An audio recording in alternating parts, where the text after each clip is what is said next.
नमस्कार, आप देख रहे हैं उत्तर प्रदेश टाइम्स और मैं हूं आपके साथ ज्योति मिश्रा। आइए नजर डालते हैं आज की 7 बजे की 7 बड़ी खबरों पर। पैगंबर मोहम्मद साहब पर टिप्पणी के बाद पनपे विवाद के बाद डासना मंदिर परिसर में रविवार को होने वाली महापंचायत में सुबह से ही लोग पहुंचने शुरू हो गए। हालांकि पुलिस ने उनको मंदिर जाने से पहले ही रोक दिया। महापंचायत में जाने के लिए जब 400 से ज्यादा लोग इकट्ठा हो गए तो उन्होंने बैरिकेड को पलट दिया। पुलिस और लोग आमने सामने आ गए। हाथापाई की नौबत पहुंच गई। पुलिस ने लाठी फटकारी और किसी तरह लोगों को काबू किया। इस दौरान भगदड़ जैसा माहौल पैदा हो गए। बड़ी तादाद में लोग इसके बाद वापस लौट गए। वहीं विधायक नंदकिशोर गुर्जर को जब अंदर नहीं जाने दिया गया तो उन्होंने वहीं पर महापंचायत करने की घोषणा कर दी।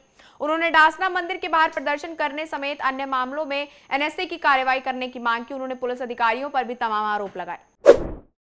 सीएम योगी आदित्यनाथ अपनी मां की तबीयत का हाल जानने के लिए देहरादून के जॉली ग्रांट अस्पताल पहुंचे। रविवार को मां की तबीयत के बारे में पता चलते ही सीएम गोरखपुर से देहरादून के लिए रवाना हो गए थे।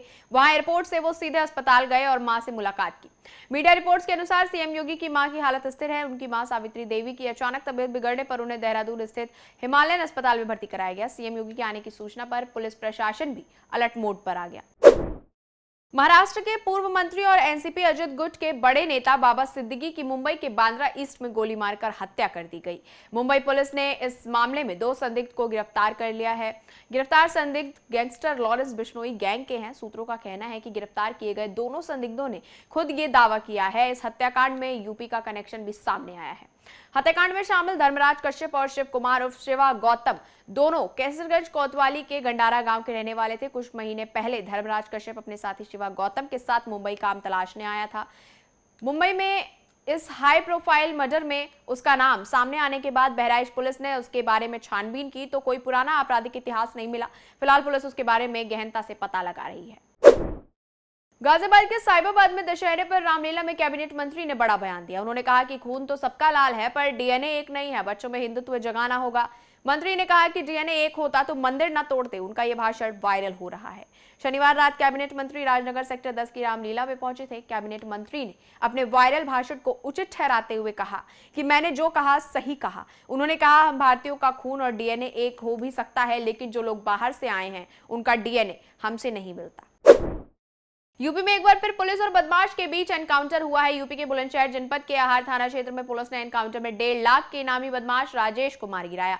राजेश के खिलाफ 50 से अधिक मुकदमे दर्ज थे। उस पर पुलिस ने कुल 1.5 लाख रुपए का इनाम घोषित कर रखा था। एनकाउंटर के दौरान आहार थाना प्रभारी और एक सिपाही को भी गोली लगी है। बुलंदशहर के कोतवाली देहात क्षेत्र में यह एनकाउंटर हुआ। शनिवार की रात उसके आहार में होने की सूचना मिलने पर स्वाट एसओजी और आहार पुलिस की टीम ने उसकी घेराबंदी की। पुलिसकर्मियों को देखते ही उसने ताबड़तोड़ फायरिंग शुरू कर दी। भागने की कोशिश की। फायरिंग पर पुलिस टीम ने जवाबी कार्रवाई की जिसमें बदमाश राजेश को गोली लग गई। यूपी सरकार प्रयागराज में होने जा रहे ऐतिहासिक महाकुंभ 2025 को भव्य, दिव्य, सुरक्षित और सुगम बनाने के लिए दिन रात काम कर रही है। महाकुंभ में श्रद्धालुओं के स्वास्थ्य का भी पूरा ध्यान रखा जा रहा है। इसी क्रम में मेला प्रशासन द्वारा महाकुंभ मेले में क्षेत्र में श्रद्धालुओं और स्नानार्थियों के लिए नेत्र कुंभ की स्थापना भी की जा रही है। 9 करोड़ से अधिक धनराशि से स्थापित होने वाला ये नेत्र कुंभ नेत्र शिविर श्रद्धालुओं को एक अस्थायी नेत्र देखभाल सुविधा प्रदान करेगा, जहां मेले के दौरान श्रद्धालुओं की दृष्टि सुधार, मोतियाबिंद सर्जरी और चश्मे का वितरण जैसी सेवाएं प्रदान की जाएंगी। नेत्र कुंभ के लिए एक बड़ी केंद्रीय इकाई मुख्य मेला क्षेत्र में स्थापित की जाएगी जो प्राथमिक नेत्र देखभाल केंद्र के रूप में कार्य करेगी। मथुरा वृंदावन के प्रमुख भागवताचार्य अनिरुद्धाचार्य के खिलाफ वृंदावन कोतवाली में तहरीर दी गई है। ये तहरीर किसान गरीब मजदूर समिति के प्रदेश अध्यक्ष ताराचंद गोस्वामी ने दी है। ताराचंद गोस्वामी ने आरोप लगाते हुए कहा है कि वो सनातन धर्म को समाप्त करने के लिए बॉलीवुड में भाग लेने गए। ऐसे लोगों को बॉलीवुड में नहीं जाना चाहिए, वो चाहे बिग बॉस हो या फिर कोई नाटक। अनिरुद्धाचार्य के खिलाफ अखिल भारत हिंदू महासभा के छाया गौतम ने भी विरोध जताया है। उन्होंने कहा कि ये समझ में नहीं आता कि ये बाबा सनातनी है, भागवताचार्य हैं या फिर मॉडल। उन्होंने कहा कि इनको हीरो बनकर मुंबई में ही रहना चाहिए, इनका वृंदावन में प्रवेश नहीं होना चाहिए और उनकी व्यासपीठ भी नहीं होनी चाहिए। ये जिम्मेदारी ब्रजवासियों की बननी चाहिए। जिस तरह से सलमान खान ने अनिरुद्धाचार्य की बेइज्जती की है वो सही नहीं है। फिलहाल इस बुलेटिन में इतना ही। यूपी से जुड़ी तमाम बड़ी खबरों के लिए देखते रहिए उत्तर प्रदेश टाइम्स। धन्यवाद। हम हैं देश के दिल, उत्तर प्रदेश की धड़कन, उत्तर प्रदेश टाइम्स।